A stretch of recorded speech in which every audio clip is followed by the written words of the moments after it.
పౌర సరఫరాల శాఖ మంత్రిగా బాధ్యత చేపట్టిన తర్వాత ఈ పథకాన్ని ఇంకా వినూత్నంగా పేదలకు అందుబాటులోకి తీసుకెళ్లాలి అని దొడ్డు బియ్యం కాదు సన్న బియ్యం ఇవ్వాలి, నాణ్యమైన బియ్యం ఇవ్వడం ద్వారా ప్రతి పేదవాడి కడుపు నింపాలి అని ఈరోజు రాష్ట్రంలో 3,17,00,000 మందికి ప్రతి వ్యక్తికి 6 కిలోలు ఉచితంగా సన్న బియ్యం పథకాన్ని ప్రవేశపెట్టి ఈరోజు ప్రతి పేదవాడిని కడుపు నింపాలి, ప్రతి పేదవాడి ఆకలి తీర్చాలి అని ఈ పథకాన్ని కొనసాగిస్తున్నాం. గత ప్రభుత్వంలో మీకు తెలుసు రేషన్ కార్డు రావాలి అని అంటే ఉన్నోళ్ళు ఎవరన్నా చనిపోవాలి అనే పరిస్థితి ఉండే. కానీ మన ప్రభుత్వం వచ్చిన తర్వాత ప్రజా పాలనలో లక్షలాది రేషన్ కార్డులు పేదవాళ్ళకు అందించి ఆ రేషన్ కార్డులు ఇచ్చిన ప్రతి వాళ్లకు సన్న బియ్యం పేదవాళ్లకు తీసుకొచ్చి ఇచ్చి పేదవాడి కడుపు నింపే ప్రయత్నం మన ప్రభుత్వం చేస్తున్నది.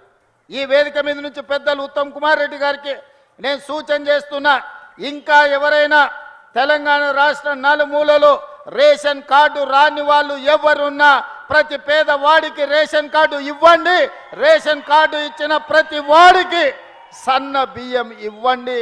పేదవాడిని ఆకలి తీర్చడమే మన లక్ష్యము. ఇదే నందమూరి తారక రామారావు గారికి ఘనమైన నివాళి అని నేను ఈ సందర్భంగా చెప్తున్నా. అదేవిధంగా మిత్రులారా, ఈ తెలంగాణ రాష్ట్రంలో నందమూరి తారక రామారావు గారికి అభిమానులు ఉన్నారు, నారా చంద్రబాబు నాయుడు గారికి సహచరులు అనుచరులు ఉన్నారు. వాళ్ళందరికీ నా విజ్ఞప్తి ఒక్కటే, ఈ తెలంగాణ రాష్ట్రంలో తెలుగుదేశం ఉండొద్దని కక్ష గట్టి ఆ పార్టీ నాయకత్వాన్ని దెబ్బతీసిన చంద్రశేఖరరావును బీఆర్ఎస్ను సమూలంగా 100 మీటర్ల గోతి తీసి పాతి పెట్టినప్పుడే బీఆర్ఎస్ వాళ్ళు గద్దెలు దిగాలి, ఊర్లలో బీఆర్ఎస్ దిమ్మలు కూలాలి.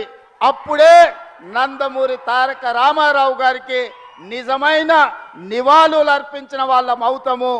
ఆ విధంగా మనము ముందుకు వెళ్ళాల్సిన అవసరం ఉన్నది. బీఆర్ఎస్ను బొందబెట్టాల్సిన బాధ్యత మన అందరి మీద ఉన్నది మిత్రులారా. అదేవిధంగా రెండవ వ్యక్తి ఉచిత కరెంటును అందించిన వాడు, ప్రతి పేదవాడికి ఇందిరమ్మ ఇల్లు ఉండాలి అని 2004 సంవత్సరంలో ముఖ్యమంత్రిగా మొట్టమొదటిసారి బాధ్యత చేపట్టిన ఎల్బీ స్టేడియంలో మొదటి సంతకాన్ని రైతులకు ఉచిత కరెంటు ఇవ్వాల్సిందే.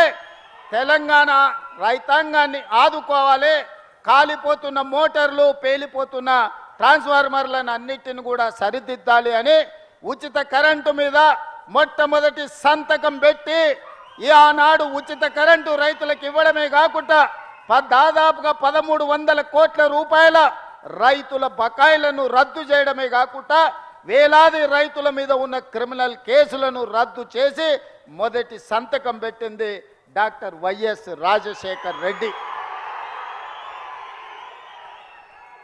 వారి స్ఫూర్తిగా ఆనాడు 7 గంటలు ఉచిత కరెంటుతో ప్రారంభమై ఈనాడు పేదలకు రైతులకు 24 గంటల వ్యవసాయానికి ఉచిత విద్యుత్తును ఇవ్వడమే కాకుండా ఈనాడు మిత్రులు బట్టి విక్రమార్క గారి శాఖలో ప్రతి పేదవాడి ఇంటికి 200 యూనిట్లు ఉచితంగా కరెంటు ఇవ్వాలని 52 లక్షల పేదల కుటుంబానికి 200 యూనిట్లు ఉచిత కరెంటు, ఈరోజు 30 లక్షల పంపు సెట్లకు 24 గంటల ఉచిత కరెంటును ఈరోజు మనం అమలు చేస్తున్నాం.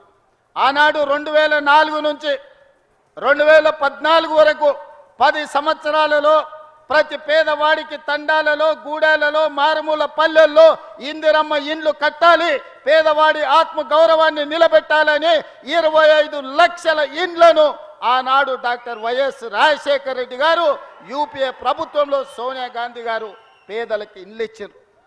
మరి తెలంగాణ వచ్చిన 10 సంవత్సరాలలో డబుల్ బెడ్రూమ్ ఇండ్లని మనల్ని ఊరిచ్చిండు.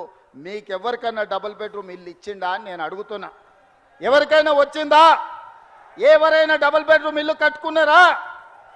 కానీ ప్రజాపాలన కాంగ్రెస్ పార్టీ అధికారంలోకి వచ్చిన మరుక్షణం మీ అభిమాన నాయకుడు పొంగులేటి శ్రీనివాసరెడ్డి గారి శాఖలో గృహ నిర్మాణ శాఖను పునరుద్ధరించి ఆనాటి ప్రభుత్వం రద్దు చేస్తే బీఆర్ఎస్ వాళ్ళు పేదోడి మీద కుట్ర చేసి పేదవాడికి ఇల్లు ఉండొద్దు, పేదవాడు ఎప్పుడు అడుక్క తినేటట్లనే ఉండాలి, వాళ్ళ మోచేతి నీళ్లు తాగాలి అన్నట్టుగా వ్యవహరిస్తే మీ అభిమాన నాయకుడు పొంగులేటి శ్రీనివాసరెడ్డి గారు గృహ నిర్మాణ శాఖ మంత్రిగా బాధ్యతలు చేపట్టి ఈరోజు మొదటి సంవత్సరంలోనే పేదవాళ్లకు ఇందిరమ్మ ఇల్లు ఇవ్వాలని 4.5 లక్షల ఇండ్లు, ప్రతి నియోజకవర్గానికి 3,500 ఇందిరమ్మ ఇండ్లు, ప్రతి పేదవాడికి ఇల్లు అనుమతి వస్తే 5 లక్షల రూపాయలు ఉచితంగా ఇవ్వాలని ఆ పథకాన్ని మీ జిల్లాలోనే, ఖమ్మం జిల్లాలోనే భద్రాద్రి రాముల వారి సాక్షిగా మనం ఆ పథకాన్ని ప్రవేశపెట్టుకున్నాం. గృహ ప్రవేశాలు కూడా మళ్ళీ ఇక్కడనే వచ్చినాం. సన్న బియ్యం ఈ పథకాన్ని ఒక గిరిజనుడు ఇంట్లో నేనే స్వయంగా ఖమ్మం వచ్చి ఏ బియ్యం అయితే మనం ఉచితంగా ఇస్తున్నామో ఆ బియ్యంతోనే వడ్డిస్తే ఆ బియ్యంతోనే అన్నం ఈ ఖమ్మం జిల్లాలోనే నేను తిన్నా.